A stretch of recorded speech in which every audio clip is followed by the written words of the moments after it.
Hi everyone, and welcome back to Mountain Minds Monday for the main part of our event. Before we get to our speaker, I do want to give a big thank you to all of our sponsors and our community partners. Our gold sponsor today is Holland and Hart, and coincidentally, or maybe not, we have Dick Schulze here, who represents Holland and Hart, and he's also our speaker for tonight. So I'll go ahead and introduce him, and then he can introduce you to Holland and Hart. So Dick is an intellectual property attorney with Holland and Hart, specializing in high-tech, electronic, and other inventions, as well as copyright and trademark law. So I'll pass it on over to Dick, and can we use his mic? And he will tell you a little bit about our gold sponsor, Holland and Hart. Okay, well, Holland and Hart is a large general practice firm. We have offices all over the Rocky Mountains. We're the largest firm in Colorado. We're also the largest in Nevada, and I think one of the largest in Utah. I'm in the patent practice group, which does patents and trademarks and other intellectual property. And there are two of us in the Reno office who do that. We also do it in several of our other offices. So I'll be glad to talk with you about most any aspect of law that Holland and Hart does. Thank you, Dick. And we'll be back to you in a moment. So our silver sponsor for tonight is Mobo Law. They have offices in Truckee, Reno, Sacramento, and Incline Village, and they represent clients in business law, construction law, estate planning, family law, intellectual property, real estate law, and bankruptcy. And of course, you can see our whole list of community partners at the bottom of the slide there, and we thank them as well. Of course, if you'd like to become a sponsor, we would greatly appreciate it. That's how we keep our events running, either free or at a low cost for the community. And you can email sponsorship@TahoeSiliconMountain.com, or we have more information at that link up there. I also want to thank all of our individual sponsors. Again, that really helps us put on all of these events. So when you become an individual sponsor of Mountain Minds Monday, it gets you entry to all the Mountain Minds Monday events. It gets you pizza and salad. You also get a special drink ticket that gets you either a beer or a glass of wine, or if you prefer soda instead, you get 2 of them. And we have a special check-in process for our annual individual sponsors, so you never have to wait in line. And that's $150 a year, which comes down to just $12.50 an event. And remember, again, that does include a beverage for you. And now on to our main event. So I'll go ahead and hand it over to Dick to get us started. We're going to have a little slide change here. Yeah, I think I'm supposed to have a clicker or something. Here's a clicker. Okay. Actually, if I stand over here, might be better. Yep. Okay, well, welcome everybody, and I hope you'll find this talk enjoyable. Its genesis actually came a couple of years ago. Every year in January, I help teach a short course at my alma mater back in Boston, and as part of the week that I'm there, I give a talk on some aspect of intellectual property law to the MIT community. Well, a couple of years ago, I was doing one on the general theme of how inventors can sometimes be very unreasonable in pushing their inventions. And without thinking at all of what I was doing, I titled it, Unreasonable Men and Their Unreasonable Patents. This created a firestorm all over the campus. And I was accused of being sexist and, assorted other things. So the title of that talk was very hastily changed to Unreasonable Inventors and Their Unreasonable Patents. But then not too long ago, I saw a television show about Hedy Lamarr. And Hedy Lamarr, who those of you who are my age at least will know, was one of the leading sex symbols of her day. But she was also a brilliant woman and a very remarkable inventor. And watching that really got me interested in the kinds of things she had done, and that led me to do more reading about other women inventors who have made some really substantial contributions and who all too often have gone unrecognized, either simply, as sometimes happens with inventors, or else because of the fact that they were women. So I hope that you'll find this interesting. It's a view of some of these, and of course, if you feel like researching it more, there are certainly plenty of resources available in Wikipedia or other assorted materials online. Am I pushing the right button? Oh, the left one, okay. The left one works, okay. Well, this is just by introducing me, but we won't spend any time on that. Okay, so just a very short orientation. There are really 4 kinds of intellectual property. Tonight we're only going to talk about patents. If you have questions about any of the others, I'll be sticking around for a while afterwards, and I'd be glad to answer other questions you might have. Okay, where we're going tonight is, first we'll talk just for a few minutes about what is a patent for those who haven't been exposed to it before. And then we'll get right in to look at these very remarkable women inventors, starting with Hedy Lamarr, and going through 2 ladies who contributed a basic tool that we all use in our cars every day, onto the diaper, the liquid paper, the brassiere, and finally the research chemist. And I think you'll find each of these stories to be really interesting, at least I certainly hope so. So, okay, left one. So first of all, what is a patent? It is a grant of a government monopoly specifically authorized by the US Constitution. Its purpose is not to reward inventors so much as it is to promote progress in useful arts. And based on long history, long before the Constitution was enacted, we know that you can stimulate progress in useful arts by rewarding those who do it. And that's what the patent system is supposed to do. So when you get a patent, what do you really get? What you get is the right to exclude anyone else from practicing your invention. Now, what is your invention? It's going to be, the invention is defined in the claims of your patent.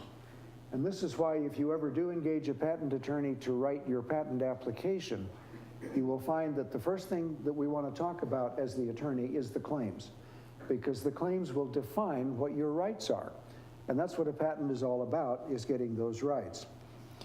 Now, the different rights you have include making, using, and selling the invention, or if it's a process, practicing the process. Now, what can be patented is, according to the Supreme Court, anything under the sun that is made by man. Now, the Congress has defined that in Section 101 of the Patent Act to include articles. A chair can be an article, a table, a glass. Almost anything that is made is an article of manufacture. Or it can be a machine. Now, we usually think of machine as a collection of parts that interoperate. Really, a machine is sort of a subset of article of manufacture, but it's listed separately in the law. It can also be a chemical formula, a biological formula, a drug, or some other thing that we would broadly call a composition of matter, or it can be a process. Okay, an invention cannot be patented if it's obvious. And that is a judgment call, and this is where arguments often come up between the inventor and the patent examiner as to whether an invention is or is not obvious. Also, an invention that is simply a law of nature or a mathematical formula also cannot be patented. Okay, so with that by way of introduction, let's get on to Hedy Lamarr, because this really gets a little bit more interesting. Hedy was born in 1914 in Czechoslovakia. And as you can see here from her picture as a young adult, she was a very beautiful woman. In 1933, she created a scandal in Eastern Europe by appearing in the movie Ecstasy with nothing on. Now, today that sounds, well, it's not really that bad. But you go back to the morality of the 1930s, people didn't view it that way. And this created a major scandal. She ran away from her husband, she was married at the time, and traveled to France and then on to England. And it's probably fortunate she went to England, because there she met Louis Mayer of MGM fame. And he offered her a movie contract. So off to Hollywood she went. She appeared in many films in the USA through the 30s and 40s and so on. Some of her best known films are Algiers in 1938 and Samson and Delilah in 1949. Okay, so that is who she was as far as her her screen role. And she was, at that time in the 1930s, one of the leading sex symbols of the day. But she was also very smart. And we're going to take a little diversion now to get into what her invention had to do with, and we're going to talk about the basics of torpedoes. Torpedoes were first invented in 1866 by a British engineer. The torpedo basically is a self-propelled weapon that travels through the water and blows up the other guy's ship.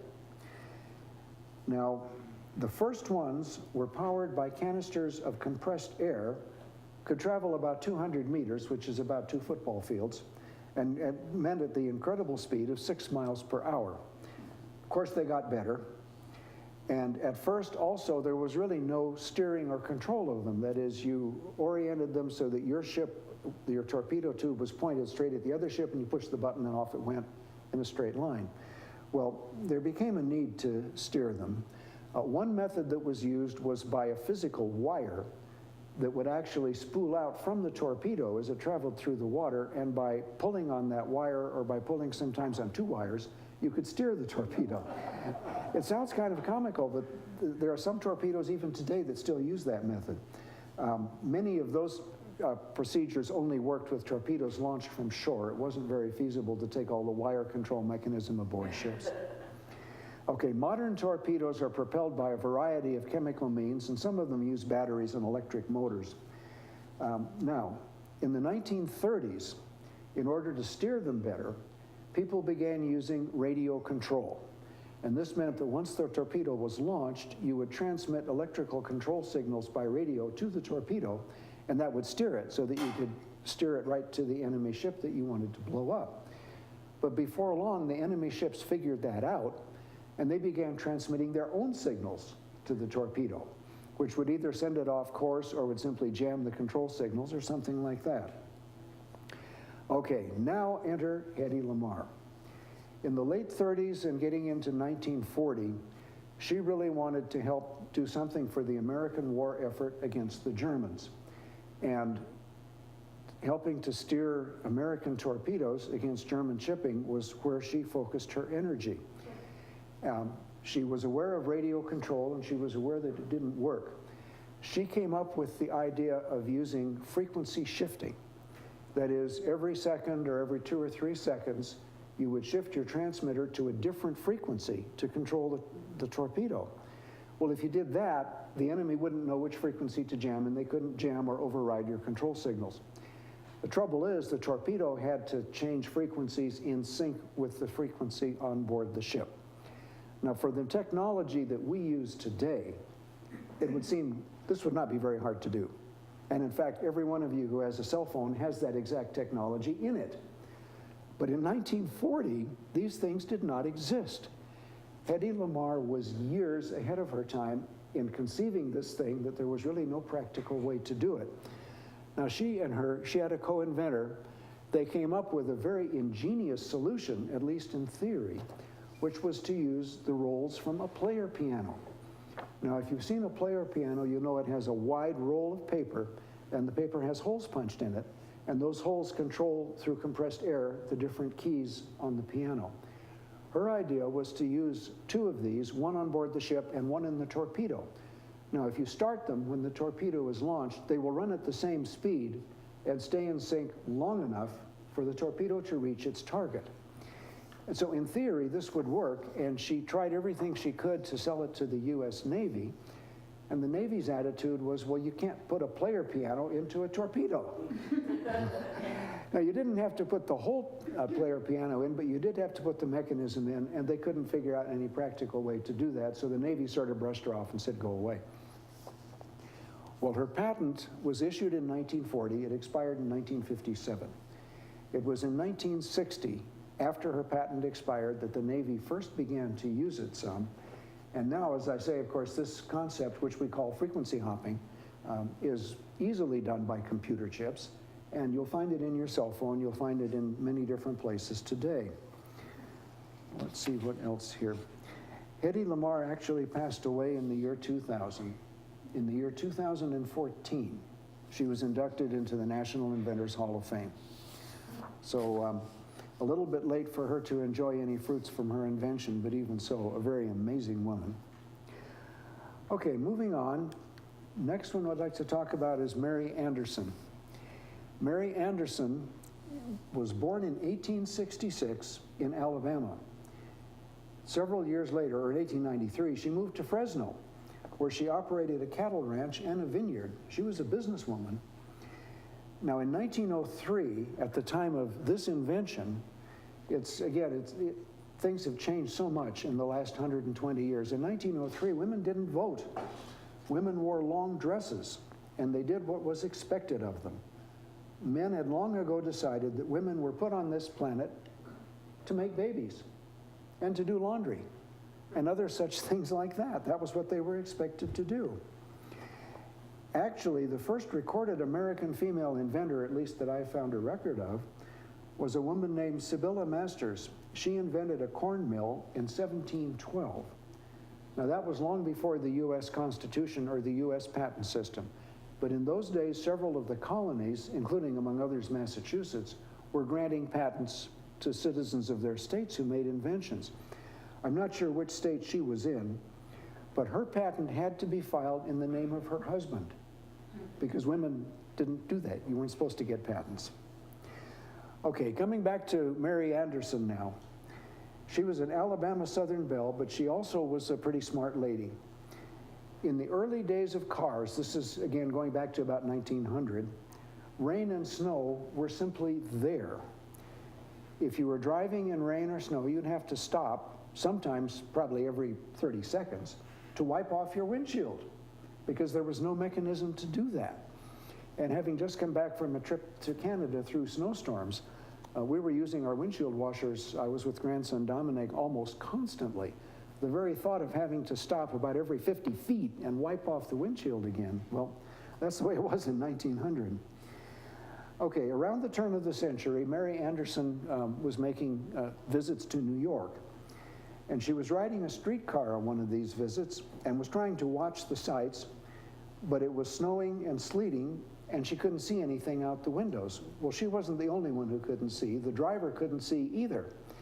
And they had a split windshield that you could actually turn one half of it up or down, and the driver had to drive with this thing opened, with the result that the sleet and the snow were hitting him in the face, and not only him, but some of the passengers around him also. So she began to think about this, and she began to sketch a concept of a windshield wiper right there on the streetcar. And after several false attempts, she came up with a prototype that actually worked.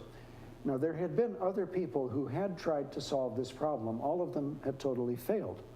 She invented the concept, and you can even see it here, of putting a spring between the lever and the blade to push the blade against the windshield. And her concept of putting that spring in there was the key thing that made her windshield wiper worked. Now, this was manually operated. That is, the driver would have to turn a lever every time he wanted to wipe the windshield. But that's sure better than stopping and getting out and washing it off by hand.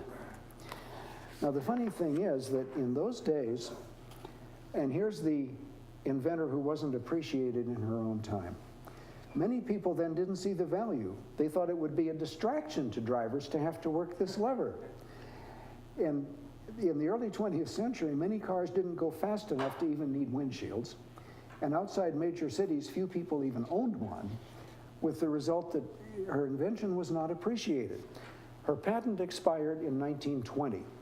Now, I've read several different histories of this lady and her invention, and depending which history you read, the first actual use of the windshield wiper began in 1922 with Cadillac, or began several years earlier with Ford. I'm not quite sure which one is correct. I haven't researched it further than that. But whatever it was, other than the recognition of having created this thing, she never received anything for her efforts either. She passed away in 1953. In the year 2017, she was inducted into the National Inventors Hall of Fame. One side note to this that I picked up is that not too long ago in an episode of The Simpsons, Marge says to Homer something like, "Well, a woman invented the windshield wiper." To which Homer replied, "Well, yeah, that goes with another male invention, the car." Okay, so now we're not quite done with windshield wipers just yet, because now we have Charlotte Bridgewood. Charlotte improved on Mary Anderson's invention by figuring out how to make the thing work automatically. But to back up just a little bit, and I've really not been able to find very much biographical information about this lady, but like Hedy Lamarr, she was a star. She was a vaudeville stage actress in her day. She performed under the name Loretta Lawrence. She was the mother of Florence Lawrence, who became the world's first billed movie star in Hollywood, in early Hollywood days. Now, she invented the automatic windshield washer, and she got a patent on her invention in 1917. She was an entrepreneur enough that she started a manufacturing company in New York City to actually manufacture these things, and they called it the Electric Storm Windshield Wiper. She used rollers rather than blades, so her invention actually didn't work terribly well. And as with Mary Anderson before her, she unfortunately never received any financial compensation, even though in time, of course, all the cars began using them. Now, she didn't stop just with there. She also invented the automobile turn signal and a device that would prevent glass from fogging. This last one she offered the government during World War I for use in field binoculars. Okay, let's take a look at one that probably more of you will have seen right away, Marion Donovan. And this is the first of the women inventors we'll talk about who actually made some money from her invention. She was born in 1917. Now, when her father and her father and her father's brother were young men, they invented an industrial lathe that could be used to create automobile gears. Their lathe was so popular, it was called the South Bend lathe, that they built a factory and were manufacturing this lathe. Now, Marion's mother died when she was a small child, and as a result, Marion began spending lots of time in her dad's factory. He encouraged her curiosity. When she wanted to create a new kind of tooth powder, he helped show her what she needed to do to come up with a product. And in doing this, he was teaching her how to solve problems and how to develop solutions for things. So she had probably the ideal background in terms of a father who encouraged her and who was an inventor and stimulated her. Now, she earned a college degree in 1939, and not very many women did that in those days. She became assistant beauty editor of Vogue magazine. Then in 1942, she got married, and as married couples often do, she began having children. But she didn't like the task of changing her daughter's cloth diapers. I don't even remember those, but I can imagine just a piece of cloth that you put on with a safety pin. First of all, you'd probably stick either yourself or the baby with the pin, and then as soon as they get wet, they would leak all over the place. So she went to work with a sewing machine and a shower curtain, a plastic shower curtain. And she went through many shower curtains, but eventually figured out how to make a waterproof diaper cover that she called a boater. And this is the first of her patents up there. She found that this diaper kept the bed dry and the clothing dry, and it also didn't seem to cause diaper rash. Ultimately, she got 4 patents on different aspects of this diaper cover, including the use of plastic snaps rather than safety pins. Starting in 1949, she tried to sell this to other manufacturers, and as so often happens, go away, not interested, no one would ever buy this. She finally began manufacturing them herself, and then she started selling them very successfully through the Saks Fifth Avenue store in New York. And once her business really got going, and then it began to take off, she sold her patents and her company for $1 million, and in 1950 or so, that was a lot of money. So she did get something for her efforts. Not only that, she was granted a total of 20 patents up through 1996, including a facial tissue box, storage container box, towel dispenser, hosiery clamp, envelope and writing sheet combination, closet organizer. She created an invention called the Zippity-Doo, and this was an elastic cord. You're smiling. Did you know what it was? Okay. An elastic cord that you attach to a zipper on the back of the dress, and you could use the cord to pull up the zipper when you were getting yourself dressed. She also invented a soap dish that drained into the sink and a kind of dental floss circle that could be used by seesawing the dental floss back and forth between the teeth. She invented a hang-up that could hang 30 garments all at the same time.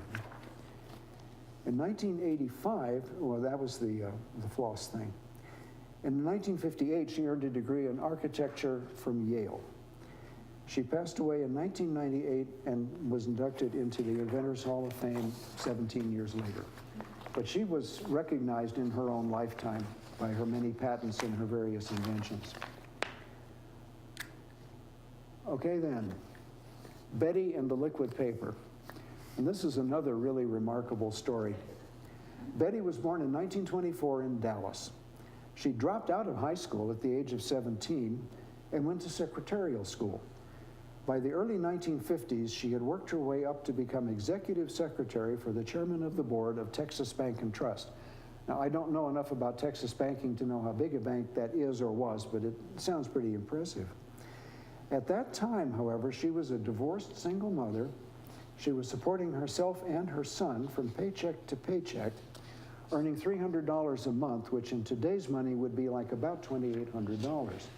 And depending where you live, you couldn't even rent an apartment for that today, certainly not in the Bay Area or here.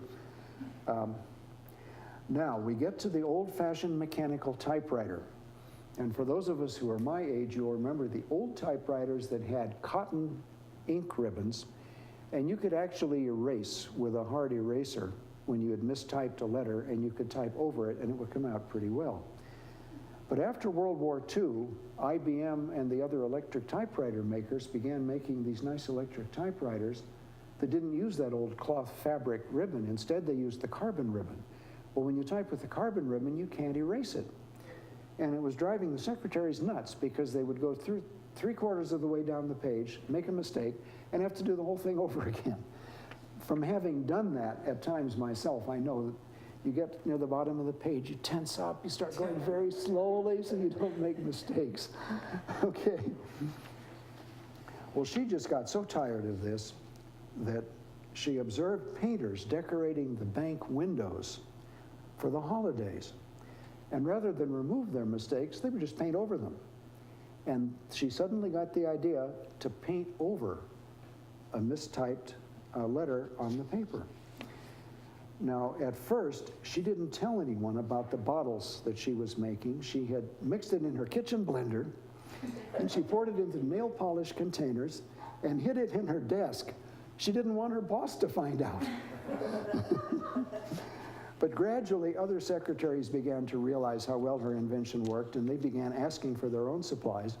And she began making it under the name Mistake Out in 1956. Her first employee was her teenage son, Michael Nesmith, who later became famous as a member of the group The Monkees. I see some heads nodding for that one. For $1 an hour, Michael and his friends worked in her garage using plastic ketchup bottles with little spouts to squeeze the substance into small nail polish bottles. And she became devoted to her venture, and it was more and more on her mind. In 1958, in typing a letter at work, she mistakenly typed it, the Mistake Out Company. Her boss saw it, and she was instantly fired. But that worked out pretty well because that let her devote full time to this business. And that year, she applied for a patent and changed the name to liquid paper. And before long, she was working full-time to produce and bottle it, first from her home. She moved out of the kitchen to a 10 by 20 foot storage shed in the backyard. And let me see, she moved then to a 35,000 square foot building. Eventually, she had 200 employees and was making 25 million bottles per year. She adopted, and this is really a remarkable thing for this lady, she went way beyond her own business and her own invention. She set up a corporate statement of policy for her company that was part code of ethics and part business philosophy, covering everything from her belief in a supreme being to a focus on decentralized decision-making and an emphasis on product quality more than profit. She believed women could bring a more nurturing and humanistic quality to the male world of business. And she did that herself in 1975 when she included a green belt complete with a fish pond, an employee library, and a child care center into her business. Now, in 1975, not very many companies did that sort of thing. She established 2 foundations, the Gihan Foundation, which gives grants and financial support to women in the arts, and the Betty Claire McMurray Foundation, I don't know who that's named for, which did similar things to aid women who were starting out in business. In 1979, she sold liquid paper to the Gillette Company for $47 million. So she is one inventor who really did profit. Okay, let's take a look at one a little more intimate here. And that's this one, Mary Jacob and the Brassiere. Now for all of us, you know, the Brassiere seems like sort of a basic thing that's always been around, but it wasn't always so. Let's go back to, where are we here? The wife of King Henry II of France, named Catherine de Medicis, in the 1550s, began enforcing a ban on thick waists. She wanted ladies to have very narrow waists, and she either developed or had others develop an article called the corset. And the corset would tie around real tight and would constrain your waist to be real small. She wanted adult women to have waists of 13, 12, even 10 inches, which is getting pretty tiny. Well, her decree in France in the 1550s started about 350 years of whalebones, steel rods, and midriff torture. Okay, so now, enter Mary Jacob. Imagine putting on this thing, this excruciatingly tight vest, stiffened with whalebones and steel rods that poke into you to hold your upper body in just the right posture that you were supposed to have. In the early part of the 20th century, this is what people did. So in 1913, Mary Jacob, who was then a young socialite in New York, had bought a sheer evening gown, and the only acceptable undergarment was this corset stiffened with whaleback bones. Well, she found that the whaleback bones poked out around the plunging neckline of this new dress she had, and she didn't like that. So she took 2 silk handkerchiefs and, with help from her maid, sewed them together using pink ribbon, thereby designing an alternative to the corset. The resulting undergarment was soft and light and conformed to the wearer's anatomy far more naturally than corsets ever did. And it wasn't long before family, friends, and even strangers wanted to buy it. And then she recognized that she really had something here, so she patented it and began selling it using the business name Caress Crosby Brassieres. Her design was the first brassiere to enjoy widespread use. Now again, there had been other inventors attacking this problem of these horrible corsets and the discomfort they caused, but hers was the one that was successful. Its popularity really peaked in World War I. You know, many people were traditional back then, just as they are now, and I'm sure there were plenty of women who said, you know, corset was good enough for grandma, it's good enough for me. But in World War I, the US government asked everybody to stop buying corsets in order to conserve metal, because they needed all the metal for making munitions. Well, that got everybody to switch to brassieres, and of course nobody ever switched back. She sold her patent to Warner Brothers Corset Company. She never received a whole lot of money for it, but by the time she died in 1970, she saw that this invention, of course, was in universal use, and women everywhere were thankful to her, whether they knew her name or not. Okay, so one more. Patsy Sherman, research chemist. And again, this is a story of a woman who just wasn't going to take this stuff about a woman's role. She was born in Minneapolis, graduated high school in 1948. Now, during her last year or two of high school, she and all the other students were given aptitude tests. There was a separate test for girls and for boys. She was a girl, so she was given the girl test. And lo and behold, the test said that her aptitude was to be a housewife. Well, this was 1948. That was what women were expected to do. Well, she wasn't going to take that lying down. She insisted on taking the boys' test. And the boys' test showed that her aptitude was in science. And she took that as what she wanted to do. She became the first woman to graduate from Gustavus Adolphus College in Minnesota with a Bachelor of Science in Chemistry. And in fact, I think all of the examples I've used so far will show that a perceived need is very often the mother of invention. You know, the old saying, necessity is the mother of invention. Well, it's really true. Someone sees a problem of some kind and they realize, hey, this is a problem that can be solved, and they set about trying to solve it. Not so in this case. Sometimes an invention is just triggered by an accident or serendipity or an unexpected result, and that's what happened here. After college, she was hired as a research chemist by Minnesota Mining, becoming one of only very few women in the entire field in those days. She was assigned to work on fluorochemicals. She and a colleague were trying to develop a new kind of synthetic latex rubber that would be used for jet aircraft fuel lines. Okay, well that's all well and good, but they're working in the lab one day. She had a bottle of this stuff that they were working on, and by mistake it spilled onto the tennis shoes that her assistant was wearing. Well, they tried to take it off. It wouldn't come off. And then they found it didn't change the color of the tennis shoes, and it was waterproof. Scotchgard. That's how Scotchgard came to be invented. It was spilled by mistake onto the shoes. Okay. Now, then of course they began doing work to refine it, and this required various performance tests. The performance tests were done in a textile mill, and because she was a woman, she wasn't allowed into the mill. Only men were allowed to go into this mill, so when the tests were being performed, she had to wait outside. She ultimately obtained 13 patents related to this product. There's a slide of one of them up there. Now, she went on to have a very distinguished career, both in Minnesota mining and in chemical engineering generally. She was elected to the Minnesota Inventors Hall of Fame in 1983, and she became technical development manager at 3M until her retirement in 1992. In 2001, she was inducted into the National Inventors Hall of Fame, and unlike most of these other ladies, she was there to see it happen.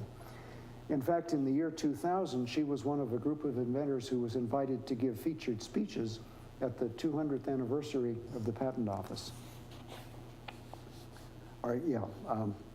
Okay, now, her words to inventors were these: keep your eyes and minds open and don't ignore something that doesn't always come out the way you expect it to. Keep looking at the world with inventors' eyes. Now, her two daughters have followed in her footsteps. One daughter is a research chemist at 3M today, and the other is a biologist who owns her own optics company. So, with that, that's all, folks.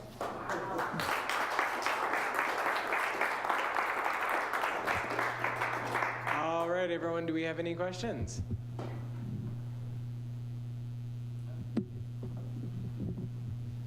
What information do you have about women in the tech industry, as the startup of hardware, software, and inventors, or the leaders in that area? Well, what information do I have? Probably not a whole lot. We had one talk about that not too long ago here. And I think the best answer I can give is that the landscape is changing, and it's changing more and more rapidly.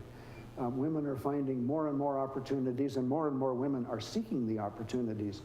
You know, how many, going back to the last one, to Patsy Sherman, how many took that girls' aptitude test and were told you have to be a housewife, and went and did that when they could instead have been making some real contributions? More and more women now are realizing that, and more women in more and more different fields are trying to develop and to advance. In the legal profession, this is a subject of very intense interest, because traditionally, you know, women didn't become lawyers. And in fact, when I was little, my father used to explain to me that only men had the moral strength to be lawyers, which is really kind of silly. But that was the way people used to think, and they don't think that way anymore now. At least an awful lot of people don't. So it's developing. Exactly how much it is in the tech industry, I don't know for sure.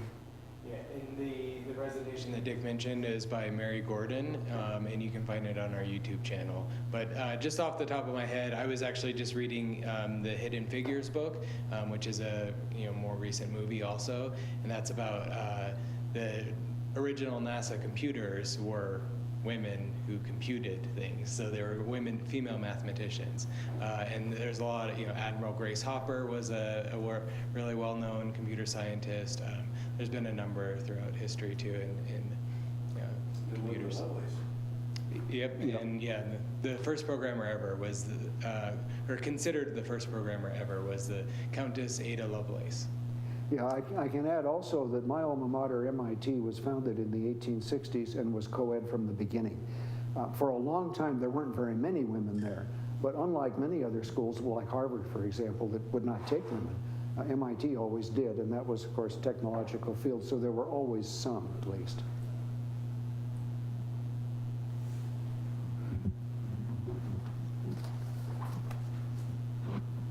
I kind of two questions, but I think just more trend oriented. I'm curious is in terms of what you're seeing trend wise. On one front, I've heard a lot about, and I come out of the software industry, a lot about over the years, you've got large companies that, you know, they call them IP trolls, I suppose, but have gone and acquired a tremendous amount of intellectual property from inventors and then try to turn around as a business and commercialize that and license it. I'm kind of curious on what you're seeing on that front. There's some big ones like Intellectual Ventures that seems to have not been so successful and have kind of broken up a little bit. The other question I have, which is different than that, is what are you seeing trend-wise? I mean, we're all hearing ad nauseum what's going on with China, for an example, and intellectual property protection. And I'd love to get your, hear your views on that. Is it just an issue with China? Are there other parts of the world that we experience a lot of challenges, and our intellectual property protection, is it being harmonized at some level, et cetera, et cetera? So, I could probably again, two different things I know. Yeah, I could probably talk for an hour about both of those, but very briefly, the first one you mentioned, intellectual property ventures, you mentioned as one. That sort of thing, in a way, has been going on for a long time. That is, somebody buys a patent and then goes out to license it to make money from it. That kind of activity has been going on for a long, long time. In recent years, it has proliferated, and we're seeing many groups, many lawyers, and even some inventors have started these various companies, and they buy some patents and then try to go out and license them to others. One thing that has happened is that in some industries, until recently, nobody was taking licenses and everybody was just infringing patents with impunity. Well, these patent licensing companies, or patent trolls, or whatever you want to call them, of course, have certainly changed that, and many industries don't like it.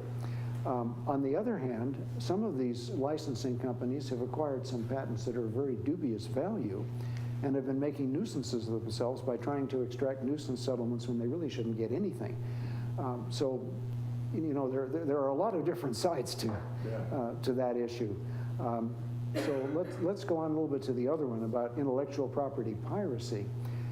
It's a problem in China, partly just because China is so big. And it happens all over the world. It's not limited to China by any means. It happens all over Asia. It happens in other places too. As technology becomes more advanced, there are going to be more opportunities for it. If you take a very impoverished country in the middle of Africa, for example, there aren't going to be very many opportunities to infringe intellectual property because the infrastructure to do it isn't there yet. But it happens all over. It happens within the United States, too. Some years ago, on my first business trip to China, a couple of impressions I'll share with you all. I noticed on every street corner of every intersection in downtown Beijing, not only at every intersection, but every corner of every intersection, uniformed policemen standing there. Well, my first reaction was, wow, this really is a police state. And then I began noticing that most of these policemen looked very young, like they looked like teenagers, and many of them didn't seem to really be doing much of anything. And I began to wonder if maybe the uniform was really a form of welfare for unemployed young men. But if you have ever actually driven in one of the Asian cities, including Beijing, you will realize that traffic is nothing like what we have here. It is an absolute chaotic free-for-all. And I finally realized the real reason those policemen were there was to try to maintain some kind of order. And I mentioned that to someone who lives there, and he said, oh yes, he says, if the policemen are not there, it'll be instant gridlock, because nobody will give the right of way. Everybody tries to push in front of everybody else. Stoplights and other traffic signals are ignored. And if the policemen aren't right there, people won't obey the traffic laws. And then on a tour bus, I was riding along and saw a picture of a Chinese couple, a man and a woman wearing bright blue uniforms and a bunch of Chinese writing. And I asked the tour guide, what does that billboard mean? I thought maybe it was recruiting for the army or something like that. And he said, well, the uniforms are the uniforms of tax collectors. And what the writing says is, please pay your taxes for a better Beijing. And I said, please? What do you mean, please pay your taxes? And the guide says, oh, he says, lots of people don't pay taxes. He says, I don't pay taxes. And I said, but doesn't the employer withhold it from your paycheck? And he says, oh, no. He says, if they tried to do that, the employer would just pay it under the table in cash. Well, I put that together with the policemen on the corners, and I was thinking, and this was a time when whoever was in the White House then was really criticizing the Chinese for intellectual property theft. And I was thinking, this is a population that won't obey the traffic laws, and there's a policeman right there to make them do it. They won't pay taxes unless there's a uniform tax collector right there to make them do it. How can we expect them to obey something as esoteric as a copyright law? I mean, their cultural values have to change first. You know, their culture is not the same as ours. It's very, very different. And I'm no expert on China, but those were just some very quick impressions. But I think that's true in other countries as well. You know, the culture has to be more oriented. Until about the early 1900s, one of the #1 intellectual property pirates in the whole world was the United States. We used to steal from everybody else. We even had a law that said that if you wanted to copyright your book had to be physically manufactured in the United States. That law only passed away not too many years ago. And you know, that meant that foreign publishers who published first elsewhere got no copyright in the USA, and in the USA we could copy their books with impunity.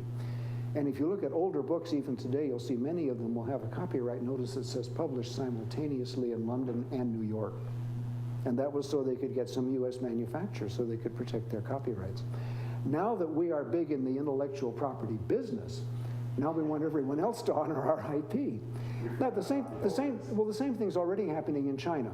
They are inventing more and more, they're creating more and more, and you're going to see them getting just as protective about IP as we are.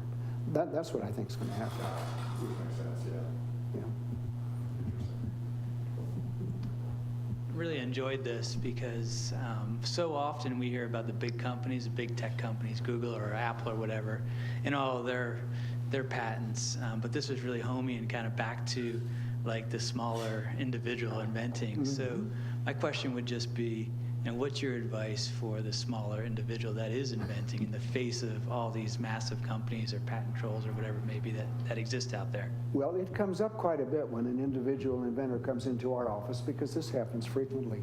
And so one of the first things I'll ask an inventor is, what do you really want to do with your invention? If you want to try to license it to somebody, that's going to be usually pretty tough to do because many companies don't want to take outside inventions. And if you want to develop the invention, as many of these ladies did, and start your own company or manufacture it, it's going to take some intestinal fortitude because the world is full of people who are going to tell you all the reasons why your invention won't work and why it's no good, and you'll get so many discouraging comments. And if you don't have what it takes to really be determined to push your invention forward and to keep right on going despite all of that, don't even start because you'll just get frustrated and unhappy. So that's sort of what I will tell them is, the inventing business is not an easy one. The world does not beat a path to your door if you make the better mousetrap. First, you've got to hit the world over the head with a 2x4 to get its attention, as was the case with several of these. So, if someone really wants to go with it and make it go and work with it, then I'll be glad to work along with them, but it's tough to do. So I hope that answers your question. That's really about what I can say for it. It sounds like windshield wipers is not a line of business to pursue. There's the third story about this time it was a man inventor who invented the intermittent wiper. Yeah. And he, after, 30 years, finally won a suit against one or two of the car manufacturers. Yeah, he originally, he developed the intermittent windshield wiper. Yeah. And he originally tried to sell it to Ford. Well, Ford looked at it, turned him down, and then started making it anyway. Yeah. Chrysler did the same thing. He sued both of them and battled for years. Eventually, he got many millions. But it took, I think, 30 years or something like that before he did. Yeah. And in the meantime, of course, a huge amount of grief and frustration and heartache along the way. So, yeah. So of the three, only one finally made any money at it. Well, that's that was after such a long time. It was after a long time, yes. Now, whether there have been other money made over other windshield wipers or undoubtedly other automotive things, I don't know. Yeah, I was You know, thinking the two women that Yeah. you mentioned in your presentation. Yeah, The patents expired before they were actually. well, yeah, and in the Good case of use. Charlotte, at least, her actual implementation didn't really work. So then you'd have to go back and look at her patent. Would it really have covered what came later? One of the strategies that some companies and some individual inventors can use, and we encourage that in our practice in our patents group, is you make an invention and you apply for a patent. Then you make an improvement and you apply for a patent on the improvement. Then you make another improvement and you apply for a patent on that. Some of the Japanese inventors, such as Sony, are notorious for doing that. But the result is that for any invention that people really want, instead of one patent, you've got a dozen. And that means you've got a lot more that you can enforce. So if Charlotte had really continued R&D on her thing and had developed several different versions and gotten several different patents and then gone out aggressively and enforced those patents, perhaps she would have done well. It's hard to tell, I don't know. You know, some inventors, I've noticed this sometimes, some inventors will have ideas so rapidly that the new one comes and they forget about the old one. And then another new one comes and they forget about that one, with the result that they never push anyone long enough and hard enough to make any money from it.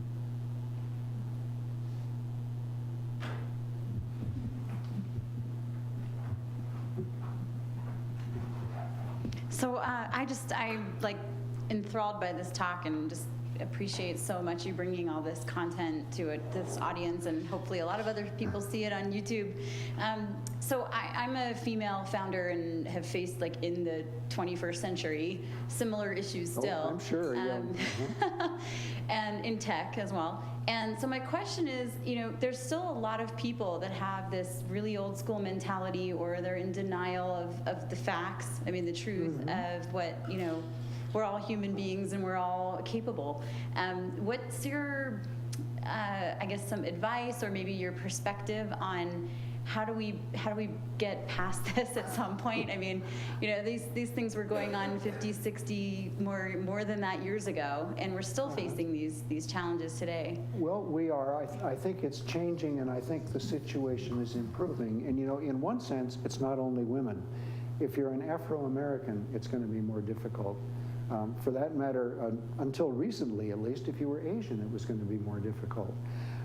You know, various kinds of discrimination have been around for a long time, and overcoming them is going to take more time. I think we made a lot of progress compared with the way it was when I was little, you know, because I can still remember how things were back then. In fact, when I started MIT in 1963, I had an aunt, rest her soul, who was strictly old school. And she visited me back there, and at that point, about 10% of our class were women. And she said, there is something inherently wrong with any girl who would actually want to go to MIT. But there were so many people who had that attitude, and I think a lot of that really is gone now. So I think things are getting better. It's going to take more time, but I see the future as improving. Yeah, Stanford started out with the 500. They allowed 500 women to enroll initially. That I did not know. Yeah. Okay. I was curious about the current status of first to file versus first to invent in terms of patents. Oh, okay, sure. Well, just a brief background to introduce that. First to file versus first to invent.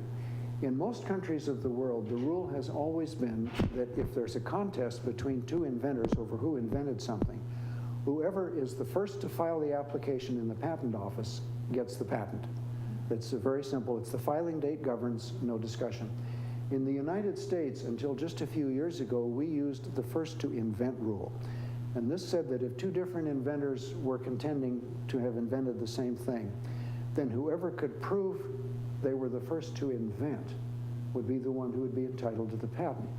This meant that a careful inventor would keep laboratory notebooks and would have them witnessed by somebody else, various things that you could do to prove when you first conceived and to prove that you were then diligent in reducing it to practice. Now, just a few years ago, in order to harmonize our law with the rest of the world, and for various other reasons too, our law was changed to a first-to-file system also. So in the USA, if two different inventors are contending now, it'll be whoever was first to file. Now, we've modified it a little bit, but essentially that's the rule here as well as in other countries. So does that answer your question? I will just add that this remains very controversial in some circles. There have been some proposals to repeal this law and go back to first to invent. Personally, I kind of doubt that will happen. My own perception from having observed the patent system over years was that in practice, the first to invent system benefited the patent attorneys rather than the inventors. Because what would happen is if there was a contest, then you would have a special type of trial called an interference proceeding in the patent office. These were very expensive. Lawyers made a fortune from trying them. And almost always, the one who was the first to file ended up getting the patent anyway. So my feeling was that in actual practice, we maintained a very elaborate and costly system that benefited practically no one. And I'm sure there may be some who disagree, but that was how I saw it. Well, thank you. On that note, we'll close it down. Thank you, everyone, for coming. And Dick, thank you for your time, and thanks for your knowledge and presentation on this. All right. Have a good night, everyone. Thank you.